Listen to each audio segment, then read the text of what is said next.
من الناحية الإعلامية قناة الجزيرة التي أنشئت لنشر الفتن في ديار المسلمين والتحريش بين المؤمنين، فإنك إذا نظرت إلى أعمالها منذ إنشائها إلى اليوم وجدتها تقوم على الخطوات التي ذكرناها: التنفير من أهل الفضل ومن حكام المسلمين ومن علماء المسلمين الربانيين، والتنفير من المجتمعات المسلمة، وتلميع أهل الشر والفتنة والباطل،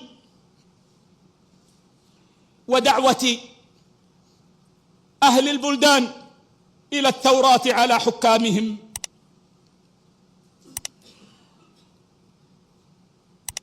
ونشر ما يؤول إلى التكفير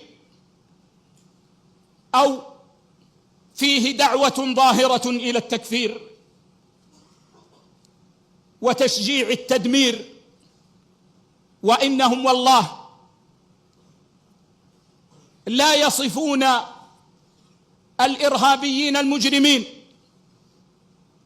بأوصاف الضلالة التي يستحقونها، ويصفون أهل السنة لا سيما علماء هذه البلاد وحكامها بأسوأ الأوصاف.